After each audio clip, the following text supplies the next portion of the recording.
Hermanos, durante este mes hemos estado teniendo estudios sobre la Biblia, la palabra de Dios, con el propósito de que cada uno de nosotros tengamos el propósito de estudiar, de escudriñar la palabra de nuestro Dios, como es el mandato de nuestro Señor. Y el domingo pasado veíamos un poco la vida de uno de los siervos del Señor llamado Josías, que Josías, siendo rey, llegó al reinado siendo un hombre muy joven, 8 años, y después de un tiempo que estuvo siendo auxiliado, empezó a reinar plenamente siendo ya un adolescente. Pero cuando cumplió 24 años, un hombre joven, un hombre con todas las perspectivas, con todas las posibilidades, con todo lo que pudiera haber pedido él como rey, pudo haberlo hecho y pudo haber caminado como lo hicieron otros muchos reyes, en un camino de pecado,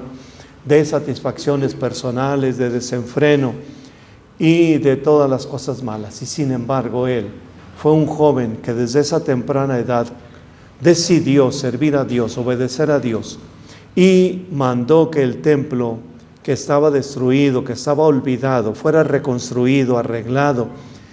Y cuando el sumo sacerdote buscó arreglando el templo, encontró la Biblia, encontró la palabra de Dios, las Sagradas Escrituras, y entonces la leyó.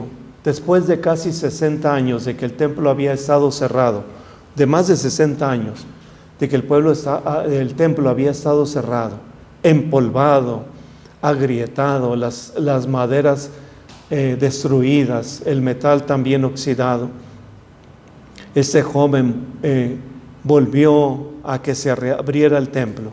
Y cuando el sumo sacerdote encontró la palabra de Dios y la leyó, y dice la Biblia que entonces la entregó al escriba. Y hermanos, no es solamente haberle entregado la palabra de Dios al escriba, sino que de alguna manera le reprendió y le dijo: este es tu trabajo, este es el trabajo que nos correspondía haber hecho y no lo hemos hecho. Y entonces le entrega de una manera fuerte la palabra de Dios al escriba y dice: ponte a hacer tu trabajo, ponte a transcribir, ponte a escribir la palabra de Dios para que haya más copias.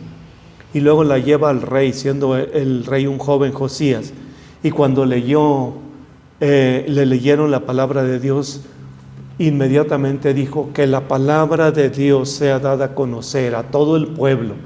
Y reúne nuevamente a hombres, jóvenes y mujeres y niños y enséñenle la palabra del Señor. Y hermanos, durante el reinado de Josías, el pueblo de Israel fue bendecido grandemente y vivió grandes bendiciones de parte de nuestro Dios. Hace falta que nos dispongamos, cada uno de nosotros, como pueblo del Señor, a leer su palabra, a vivirla, a compartirla, para que vengan tiempos de refrigerio en nuestra vida. Y hermanos, este día quisiera que viéramos algo acerca de la vida de un hombre llamado Josué. Y Josué también, hermanos, es alguien que fue siervo de Dios, y él procuró dar a conocer, como Dios le había indicado, la palabra de Dios. Y la importancia, hermanos, de que conociéramos, de que conocieran y que conozcamos nosotros la palabra de nuestro Dios. Pero también la importancia de vivir, de practicar, no solamente de tener el conocimiento, sino de practicar lo que la palabra de Dios nos dice. Después de todo esto habrá bendiciones de practicar la palabra de Dios. Nunca la palabra de Dios se quedará sin dar un fruto, un resultado en la vida nuestra, cuando estudiamos y cuando escudriñamos y vivimos la palabra de Dios. Hermanos, quisiera tener brevemente 3 pensamientos acerca de el pasaje que leímos del libro de Josué, conociendo la palabra de Dios, escudriñándola. Y hermanos, para hacer un poquito de recordar un poquito la vida de este hombre llamado Josué, Moisés, cuando estaba a punto de llegar a la tierra prometida, después de unos meses, algunos historiadores dicen que fueron muy pocos meses, menos de un año. Algunos calculan que fue un poquito más de un año de la salida de Egipto hasta las puertas de la tierra prometida. Y entonces Dios le dijo a Moisés que enviara 12 hombres, 12 personas, 12 jóvenes, uno de cada una de las tribus, a que reconocieran la tierra, a que vieran si era una tierra fértil, si había árboles, si había siembras, qué es lo que había en la tierra, a que reconocieran también si los habitantes de esa tierra, la tierra prometida que había ahí, qué características tenían, si eran gente guerrera, si tenían armas, si eran gente preparada, y que reconocieran también cómo eran las construcciones, si eran casas grandes, si vivían en tiendas de campaña, si había grandes construcciones, si había murallas, que vieran todo el territorio que el Señor les iba a dar y que trajeran evidencia de lo que habían visto. Y uno de los que mandaron a la tierra prometida a investigar fue un joven llamado Oseas, de la tribu de Efraín, hijo de Num. Este joven fue uno de los que fueron enviados a reconocer la tierra prometida. El otro que se menciona en la palabra de Dios fue Caleb, de la tribu de Judá, hijo de Jefone. Y hermanos, estos dos jóvenes fueron e investigaron la tierra, igual que los otros 10. Oseas, Moisés le cambió el nombre y le puso Josué, que significa Jehová es salvación.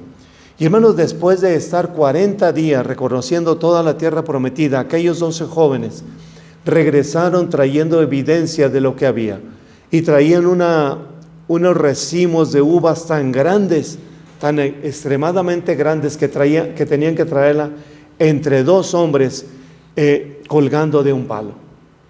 Tenían que traerla entre 2 hombres, era tan grande, tan fértil, tan buena, la tierra que el Señor les daba, tan productiva, que tenía todo ese fruto. Y trajeron higos y trajeron granadas también. Pero 10 de ellos dijeron: los habitantes de la tierra son gigantes, son hombres fuertes, son hombres guerreros, no podemos entrar a tomar la tierra prometida. Y solamente Dios, 2, Caleb y Josué, dijeron: Dios está con nosotros, podemos tomar la tierra, vayamos a tomar la tierra. Y hermanos, el resto del pueblo se desanimó, se desmoralizó por el informe de 10 de los espías. Y hermanos, la palabra de Dios nos enseña que lo que fueron a hacer estos hombres no fue a traer decisiones, no fue a decirle al pueblo si podían o no entrar, fue a investigar y a traer un informe solamente. No tenían por qué influir en el pueblo para tomar decisiones, pero lo hicieron así. Amados hermanos, esto nos enseña que debemos confiar en Dios aunque seamos minoría, aunque seamos pocos, aunque seamos pequeños, aunque nos veamos frágiles, aunque nos sintamos impotentes ante el mundo, ante los retos de predicar y de compartir la palabra de Dios. No debemos desanimarnos, sino confiar en que Dios hace la labor, hace la obra a través de nosotros. No necesitamos, hermanos, tener recursos económicos abundantes y tener dinero y tener todas las cosas a nuestro alcance para hacer la obra, para trabajar y para servir al Señor en lo que nos ha mandado, en lo que el Señor nos ha enviado a hacer. Dios nos ha llamado, hermanos, a grandes acciones, a realizar grandes acciones, no por nosotros, sino porque lo que el Señor hace a través de nosotros. Recuerden que el Señor dijo en su palabra que las puertas del infierno no prevalecerían ante la iglesia del Señor. Y a veces pensamos a la inversa, que las puertas de la iglesia están siendo sometidas por el empujo del infierno, y no es así la enseñanza de la palabra de Dios. Dice que la iglesia del Señor tiene la fuerza tal que las puertas del infierno se sienten estremecidas ante el empuje de la iglesia. Y eso es, hermanos, cuando cada uno de nosotros en forma personal, como iglesia, hacemos la obra del Señor. Es entonces cuando el Señor actúa con ese poder.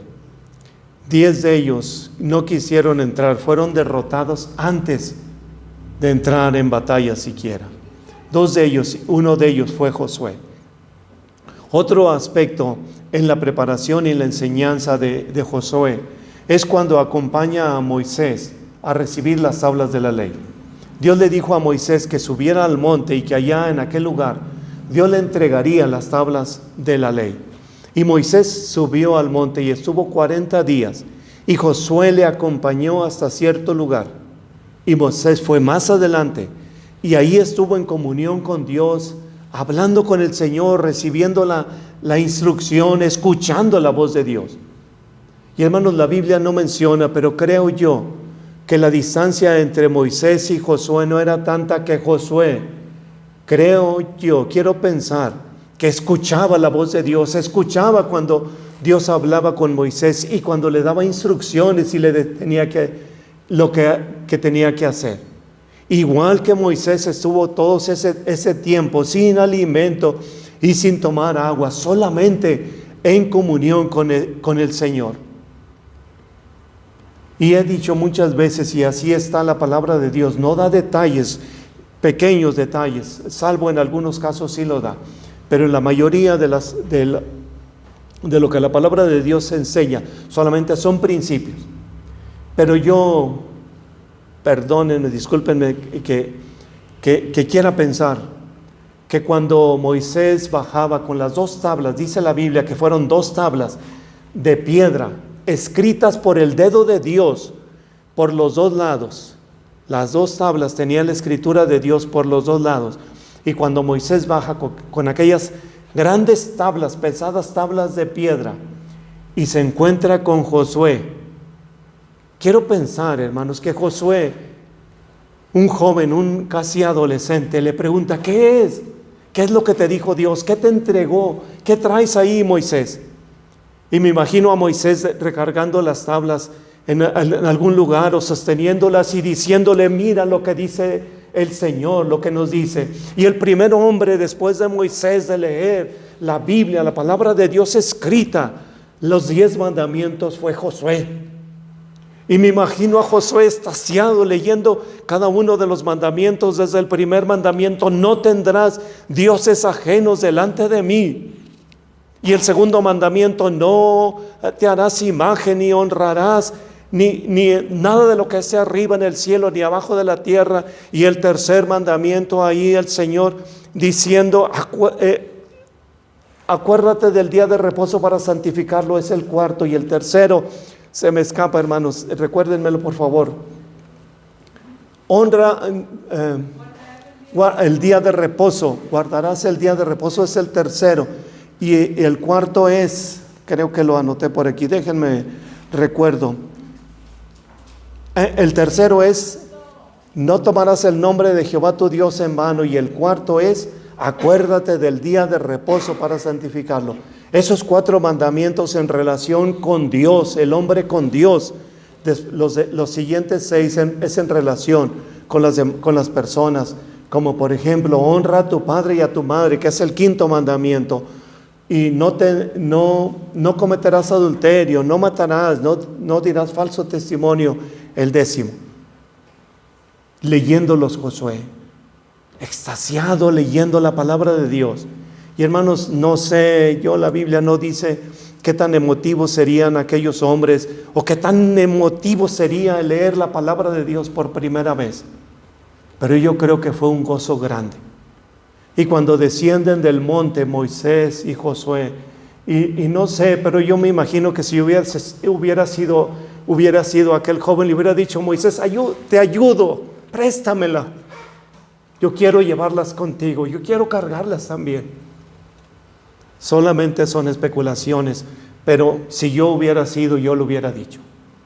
Y cuando descienden del monte y encuentran que el pueblo está desenfrenado, en una euforia colectiva, adorando un becerro de oro que había hecho el mismo sacerdote Aarón.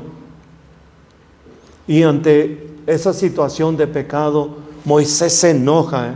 Seguramente dice la Biblia que era un hombre manso, pero cuando ve esos extremos de desobediencia a Dios, dice la Biblia que arrojó las tablas de la ley y las quebró. Y si yo hubiese sido Josué: Moisés, por el amor de Dios, ¿qué es lo que estás haciendo? ¿Por qué te tiraste las tablas? Mira nomás lo que hiciste. Las has quebrado. Y si hubiera sido yo, me hubiera arrancado los cabellos de preocupación, de mortificación, al ver que la palabra de Dios escrita por Dios mismo estaba siendo quebrada.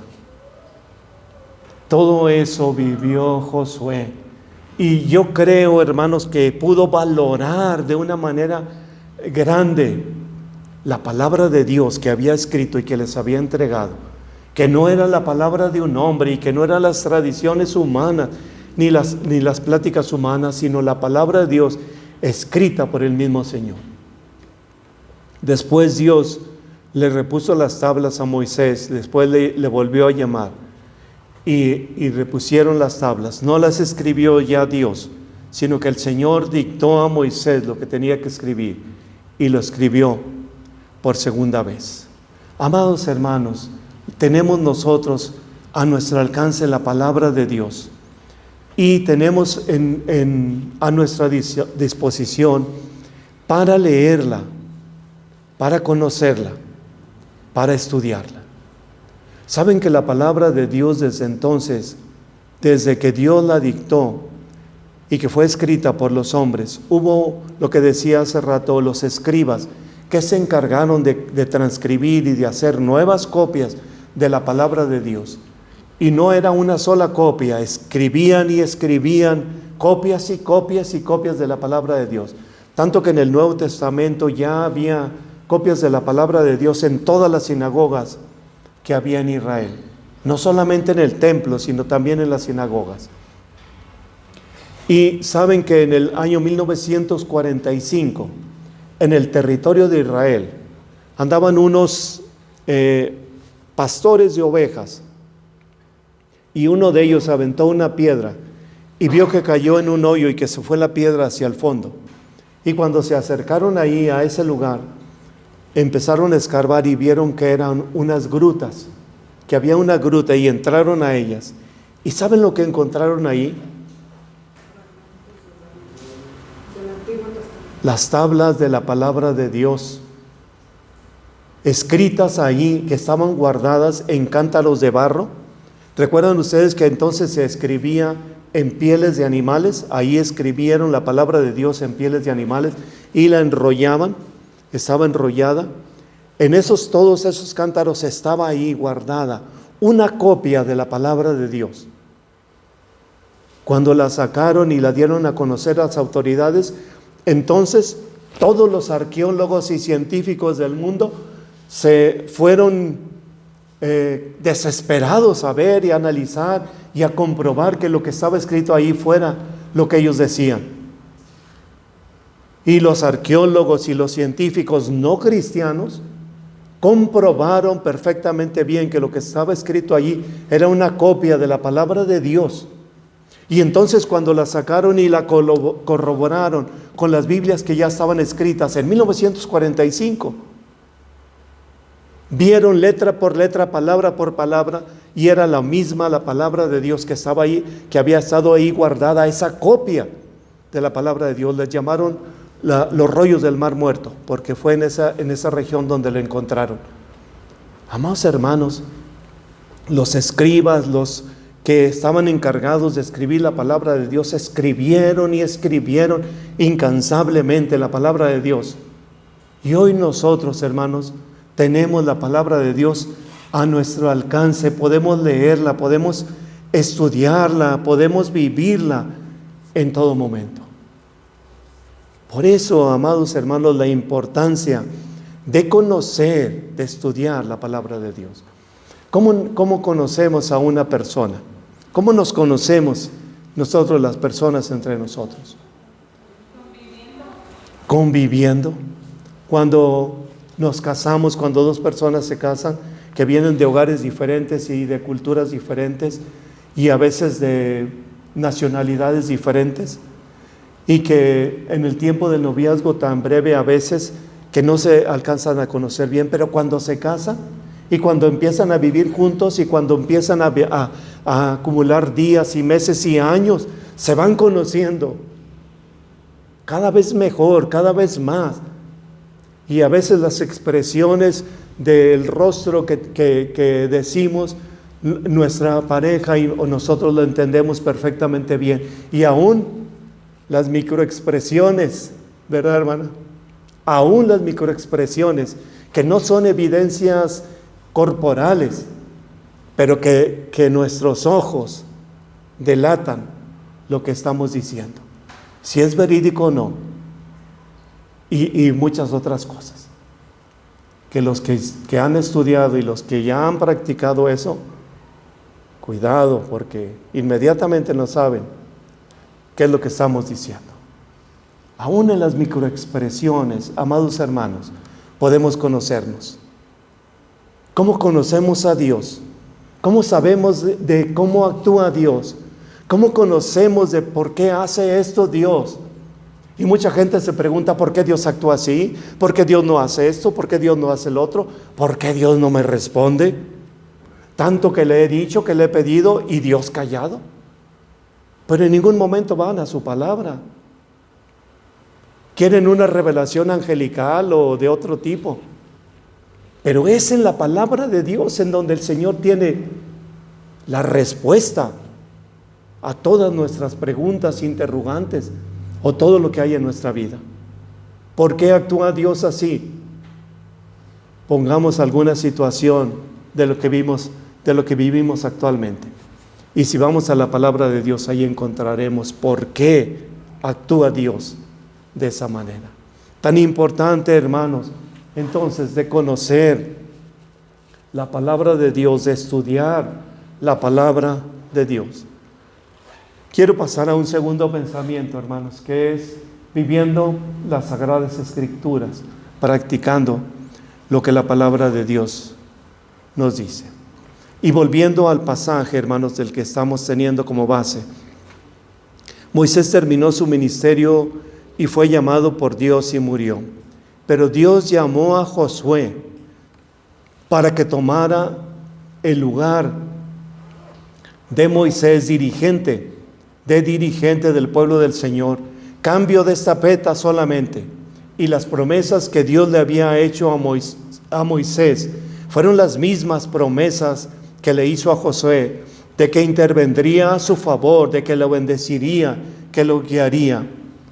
Y hermanos, así podemos ver la vida de Josué ahora, dirigiendo al pueblo del Señor.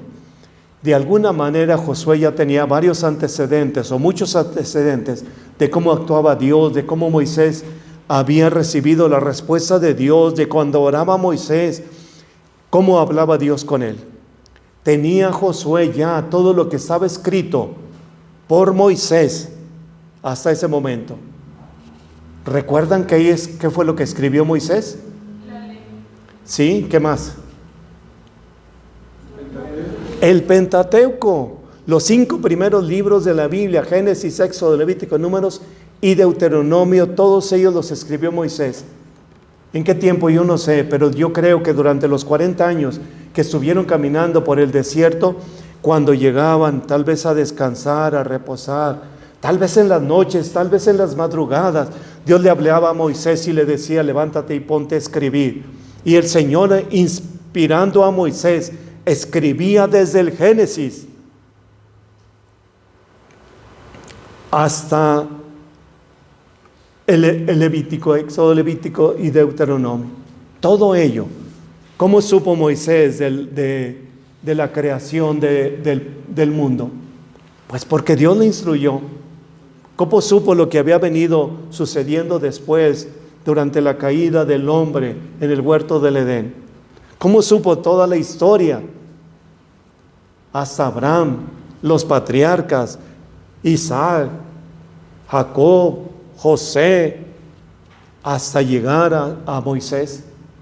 Porque Dios habló a la vida de Moisés, inspiró a Moisés, y Moisés escribió lo que Dios le decía. A diferencia de otros escritores de la palabra de Dios, Moisés fue un hombre que recibió directamente la palabra, la voz de Dios. Y les digo, yo me imagino a Moisés aún en la madrugada escribiendo lo que Dios le estaba dictando, escribiendo lo que Dios quería que nosotros supiéramos. Todo lo que tenemos en el Pentateuco, los 5 primeros libros de la palabra de Dios. Hermanos, todo eso ya lo tenía Josué, todo eso ya lo sabía, todo eso lo conocía, y por eso le entrega la palabra de Dios para que él la viva. Hermanos, les comentaba ahorita que Moisés recibió directamente del Señor la inspiración para escribir el Pentateuco, y los escritores, muchos de los escritores de la palabra de Dios, como Juan, por ejemplo, en el Apocalipsis, que lo escribe en la isla de Patmos, desterrado ahí, y Dios le dicta a Juan y Juan escribe. Pero por ejemplo los evangelios, ¿recuerdan cuáles son los evangelistas o los que escribieron el evangelio? Mateo, Marcos, Lucas y Juan. ¿Cuál de ellos 4 fueron discípulos de Cristo, apóstoles de Cristo? Mateo y Juan. Entonces ellos, cuando escribieron el evangelio, lo escribieron porque ellos tuvieron la experiencia vivencial. Estuvieron con Cristo todo el tiempo hasta su resurrección y su ascensión. Entonces escribieron, inspirados por supuesto por el Espíritu Santo, todo lo que había vivido con el Señor. Pero Marcos y Lucas, ellos no fueron apóstoles ni estuvieron con el Señor Jesús. Estuvieron investigando, guiados por el Espíritu Santo, todo lo que el Señor Jesús había hecho, y empezaron a escribir, a redactar y a tomar notas, y fueron con los apóstoles que aún vivían y escribían de ellos los testimonios, y con todas las personas que vivieron con el Señor Jesús y lo conocieron, y escribían, guiados por el Espíritu Santo, por supuesto. Y escribieron, y fue un trabajo arduo, difícil, que llevó mucho tiempo el estar escribiendo lo que Dios les decía. Cada uno de lo que Dios les iba indicando. Por ejemplo, Marcos, que había sido desde muy joven un siervo del Señor y que ahora en la cúspide de su llamamiento escribe el Evangelio del Señor Jesucristo. Y Lucas, uno que acompañó a Pablo durante mucho tiempo, también creo yo, en la cúspide de su llamamiento, escribe el Evangelio de nuestro Señor Jesucristo, que por cierto era médico, Lucas de profesión, y escribe el Evangelio también con toda la recopilación de lo que investigó con los apóstoles. Y por supuesto que no se sentaron y escribieron lo que quisieron y como quisieron. Veamos cómo llevan una secuencia y lleva un camino correcto en todo lo que escribieron. Amados hermanos, el líder Josué, joven, tenía las escrituras para que pudiera guiarse, y la palabra de Dios es verdadero alimento para nuestra vida espiritual y moral. Tenía Josué por fuerza, por obligación, que conocer todo lo que estaba escrito. El Pentateuco no es un folletito que se lee rápidamente. Son todas las leyes y reglamentos que Dios estableció para su pueblo y toda la historia que tenía en él. Y Josué tenía que estar versado en ello. Si era el líder, entonces tenía que dar el ejemplo, y tenía la mayor responsabilidad de conocer y de practicar la palabra de Dios como estaba escrito. Amados hermanos, hoy nosotros como siervos del Señor, pastores, maestros de escuela dominical, y todos nosotros, aunque no tengamos una función específica dentro de la iglesia, debemos conocer lo que la palabra de Dios dice y vivirla. La palabra de Dios dice, como les dije, que es alimento, y es una forma muy elocuente de decir la necesidad que tenemos nosotros de escudriñar y de vivir la palabra de Dios. Así como tenemos la necesidad de comer, el alimento físico, así es la necesidad de alimentarnos de la palabra de Dios. Mateo 4:4, respondiendo dijo: escrito está, no solo de pan vivirá el hombre, sino de toda palabra que sale de la boca de Dios. Conocer todas las promesas, todos los mandatos que hay en su palabra, conocerlos. En el pasaje que leímos dice el Señor a Josué: esfuérzate y sé valiente. Y entonces, ¿por qué le dice esfuérzate en conocer la palabra de Dios? Esfuérzate en tenerla presente, en vivirla. Hermanos, necesitamos cuando leemos la palabra de Dios, esforzarnos. Es decir, que a veces no es fácil tomar la palabra de Dios y tomar tiempo leyéndola, porque tenemos tantas actividades y tantas distracciones que a veces no hay tiempo para leer la Biblia. Entonces la palabra de Dios nos está diciendo también a nosotros: esfuércense, vayan más allá de sus fuerzas, porque entonces se necesita decisión. Voy a leer la Biblia y la voy a leer y voy a hacer lo que dice.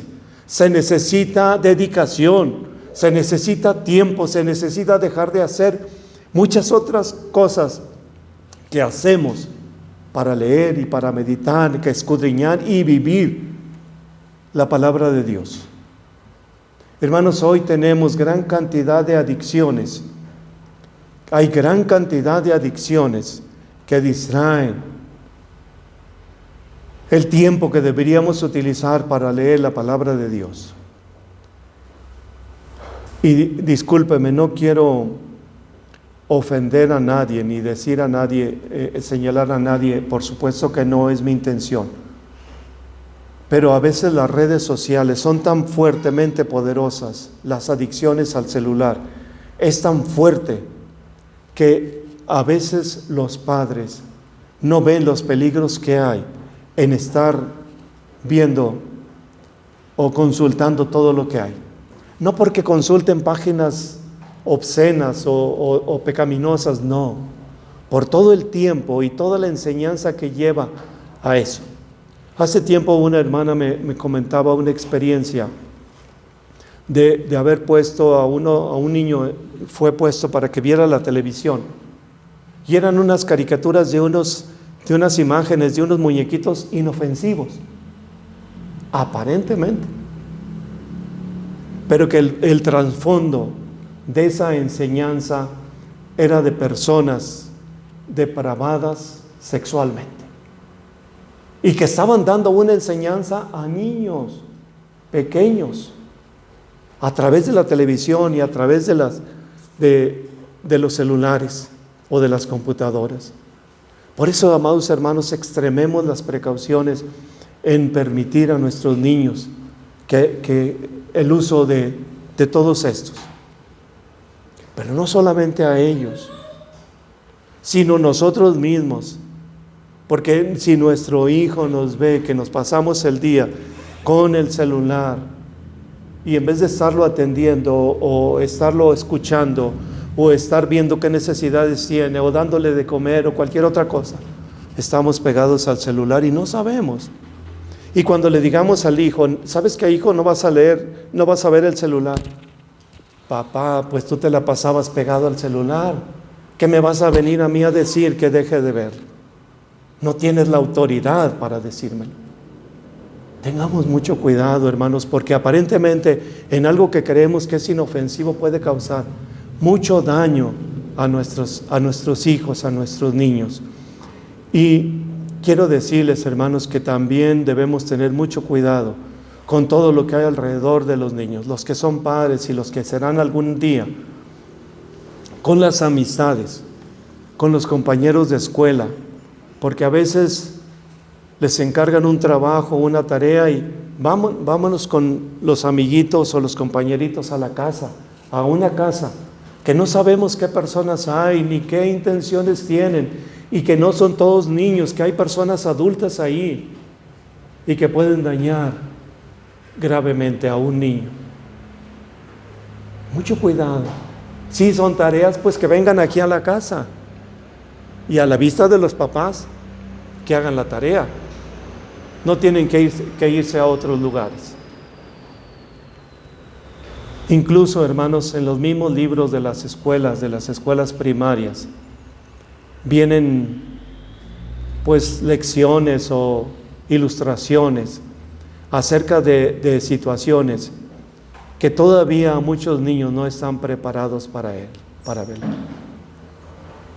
Y creo yo que muchas veces todo ello roba de los niños su inocencia y roba de los niños su paz, porque empiezan a vivir momentos o situaciones que les corresponde vivir cuando ya sean jóvenes y no niños de 6, de 8, de 10 años.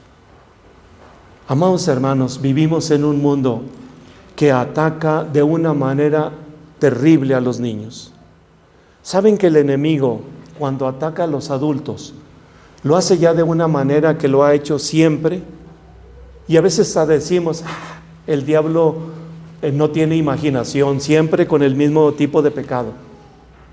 Pero ¿saben que con los niños el enemigo ha utilizado tácticas más sofisticadas para llevar a los niños? Porque sabe que destruye a los niños y destruye a los hogares futuros y destruye a las iglesias y destruye a la sociedad entera. Por eso mucho cuidado con nuestros hijos, con nuestros niños. Y yo les digo, hermanos, porque la responsabilidad, de acuerdo a la palabra de Dios, no se concreta con los padres y los abuelos ya estamos libres. No, Señor. La palabra de Dios enseña también que los abuelos son responsables de la educación, de la crianza y del testimonio, del ejemplo que den a los nietos. Entonces, hermanos, aún los hermanos grandes, que ya somos grandes, que ya no tenemos hijos pequeños, tenemos responsabilidad con los nietos, todavía. Por eso, hermanos, vivir la palabra de Dios, esforzarnos. Yo sé que requiere esfuerzo de dejar de hacer cosas que son agradables a nuestra vista o a nuestra carne, por leer lo que dice la palabra de Dios. Y hermanos, a medida que leemos la palabra de Dios, vamos agarrando sabor, vamos tomándole sabor, vamos saboreándola y vamos disfrutándola más. Y les he dicho en algunas otras ocasiones, cuando leemos la Biblia, que les invito a que leamos la Biblia juntos, como decían los pastores de la vieja guardia.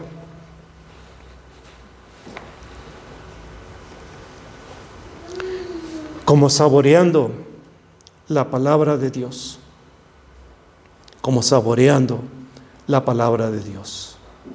Nunca se apartará de tu boca este libro de la ley, sino que meditarás en él día y noche y guardarás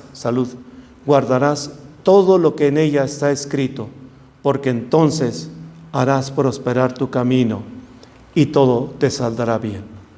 Amados hermanos, en todo lo que Dios pide para que hagamos nosotros, siempre da nuevas bendiciones. Y aquí nos está diciendo la palabra de Dios: si leemos y practicamos y vivimos su palabra, vendrán bendiciones a nuestra vida. Todo te irá bien. ¿A quién no le gusta que le vaya bien en la vida? A todos nos gusta. Aquí tenemos entonces, hermanos, la forma en cómo podemos ser más bendecidos. Y no porque voy a leer la Biblia para que Dios me bendiga más, no. Voy a leer la Biblia porque es la voluntad del Señor que yo crezca, que yo desarrolle, que yo aprenda y que yo viva lo que la palabra de Dios. Y son lo que la palabra de Dios dice, añadiduras a nuestra vida de bendiciones. Hermanos, Dios le prometió a José estar con él todos los días hasta el fin del mundo. He aquí, yo estoy con vosotros todos los días, dijo nuestro Señor Jesucristo ahí en Mateo 28. Y ya para pasar al último pensamiento, hermanos, quiero nomás comentar lo siguiente. Martín Lutero fue un hombre reformador, me parece que en 1519, si no mal recuerdo la fecha, fue cuando surgió la reforma de la Iglesia Católica, y este fue uno de los principales reformadores y fue uno de los principales hombres que tradujeron la palabra de Dios a otros idiomas. Hasta ese momento la Biblia en Alemania solamente se leía en el idioma original, que era latín, pero hablaban alemán en 1519. Entonces Martín Lutero se encargó de traducir toda la Biblia, la palabra de Dios, al idioma alemán. Un trabajo arduo y que le llevó mucho tiempo, inspirado, guiado por supuesto por el Espíritu Santo, pero que terminó la Biblia en el idioma alemán. Ya para entonces estaba la imprenta, y entonces mandó imprimir muchas Biblias. Y en ese tiempo imprimir Biblias era muy costoso, muy caro. No era como ahora comprar una Biblia. A veces hasta la regalan en 100 pesos o no sé cuánto cuesten. En ese tiempo imprimir Biblias era muy costoso. Entonces tuvo que juntar mucho dinero, pedir dinero, trabajar para empezar a imprimir y imprimir Biblias, y entonces empezarlas a repartir en el pueblo alemán. Y entonces la gente en Alemania empezó a leer la Biblia en su idioma y a entender lo que decían. No iban al templo y escuchaban una lectura en un idioma que no conocían. En su propio idioma empezaron a leer la Biblia, y hubo tantas Biblias que mucha gente empezó a creer en Cristo y empezó a ser convertida por la lectura de la palabra de Dios. Y saben que la historia dice que cuando los sacerdotes salían a la calle, la gente del pueblo les interceptaba y les decía: oiga, usted nos dijo que era esto y esto lo que decía la Biblia, y no es cierto. Vea usted lo que dice la Biblia. Y los sacerdotes les tenían miedo a la gente porque los interpelaban en la calle o donde los encontraban y les decían: usted está diciendo mentiras, la Biblia dice otra cosa. Y saben que en ese tiempo en donde hubo tantas Biblias, el pueblo alemán tuvo un progreso extraordinario y en muy poco tiempo se convirtió en una gran potencia. Cuando leyeron la Biblia. Cuando dejaron de leerla es cuando vino Hitler. Veamos la gran diferencia, amados hermanos, entre leer la Biblia, practicarla, y tenerla olvidada. La bendición, la grandeza, el progreso y la destrucción cuando se olvida la palabra de Dios. No es algo que yo me inventé, lo dice la historia y está registrado. Por eso, amados hermanos, aún de eso debemos tener como ejemplo. Yo he pensado, nadie me ha comentado, ni a lo mejor es una idea errónea. Las primeras iglesias, o la primera iglesia cristiana bautista que hubo en México, una de las primeras fue en Monterrey. Fue donde llegaron los primeros cristianos. Donde se tuvo el primer culto cristiano en México fue en la primera iglesia bautista de Monterrey. Hay algunos que dicen: bueno, ya había otra iglesia. Sí, la iglesia católica, sí es cierto, pero no había habido un culto cristiano realmente hasta en la ciudad de Monterrey. Y saben que de ahí Monterrey se convirtió en una gran ciudad con un avance tecnológico y de todo económico grande. Digo, a lo mejor es una conclusión mía errónea, pero yo creo, hermanos, que esa fue una de las razones por qué esa ciudad progresó tanto en tan poco tiempo. Porque leyeron la Biblia, porque empezaron a leer, porque se empezaron a congregar, porque empezaron a creer. Paso al último pensamiento. Seré muy breve, hermanos, en este último pensamiento. la bendición de vivir la palabra de Dios. Y hermanos, la bendición que recibió Josué de recibir la palabra de Dios. Ese reloj está mal, ¿verdad? Bueno, no sé qué horas son. ¿Son las 2 de la tarde? Perdón. Termino prácticamente diciendo, hermanos, que es que veía ahí que faltaban 20 minutos para las 12 y pensé que tenía todavía bastante tiempo, pero bueno, termino con esto, solamente mencionándoles las bendiciones que recibió Josué. Cuando llegan al río Jordán y tienen que pasar el río Jordán, un río muy grande, muy caudaloso, y no tienen forma de pasar, entonces Dios le dice a Moisés que mande a los sacerdotes que carguen el arca y que avancen sobre las aguas del río. Y en cuanto empiezan a avanzar, a mojarse los pies, todas las aguas del río se detienen, del río Jordán, un río tan caudaloso, tan grande. Y yo me imagino que se formó una inmensa presa, mientras el pueblo de Israel pasó en seco el río Jordán. Recuerdan que 2 tribus se quedaron antes de pasar el río, 2 tribus y media, la tribu de Rubén y de Galad y la media tribu de Manasés se quedaron del otro lado del río y todos los demás pasaron en seco. Una gran bendición que le dio a José. La segunda, hermanos, es en la toma de Jericó. ¿Recuerdan las grandes murallas que había en la ciudad de Jericó, que era imposible franquearlas? El Señor las derriba cuando obedecen a la voz de Dios y marchan alrededor de la ciudad, tocando las trompetas y alabando a Dios. Entonces derrumba las murallas de Jericó, que por cierto en ese entonces se une al pueblo de Israel Rahab, una mujer, y toda su familia, y forman parte del pueblo del Señor, y de ahí viene la descendencia de nuestro Señor Jesucristo. Una gran victoria. Amados hermanos, siempre tenemos murallas, siempre estorbo, siempre algo que se interpone entre nosotros y el servicio o el evangelio. El Señor es el que lucha y derrumba todo eso. Y por último, el tercero, la derrota de Amón.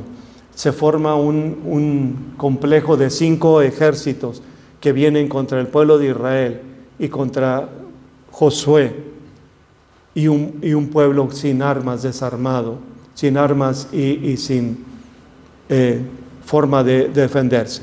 Entonces Dios le dijo: no tengas miedo, enfréntalos, yo lucharé por ti. Y están en la batalla, y entonces Dios envía un fuerte granizo que destruye con todos aquellos 5 ejércitos grandes que venían contra el pueblo del Señor. El Señor es el que lucha nuestras batallas, hermanos. Cuando le entregamos nuestra vida y confiamos en Él, Él es el que nos da la victoria ante cualquier circunstancia. Termino, hermanos, discúlpenme que me haya tardado tanto. Si alguien no ha creído en Cristo, de las personas que nos escuchen, si alguien no ha recibido a Cristo, la palabra de Dios dice: cree en el Señor Jesucristo y serás salvo, tú y tu casa. Creer es recibirlo, creer es invitarlo y recibirlo en su vida. Y la otra invitación, amados hermanos, es a que practiquemos, a que volvamos siempre, en todo momento, a las Sagradas Escrituras, a la palabra de Dios, como el Señor nos ha dado, conocer, vivir y recibir las bendiciones de parte de nuestro Dios. Que el Señor les bendiga, hermanos.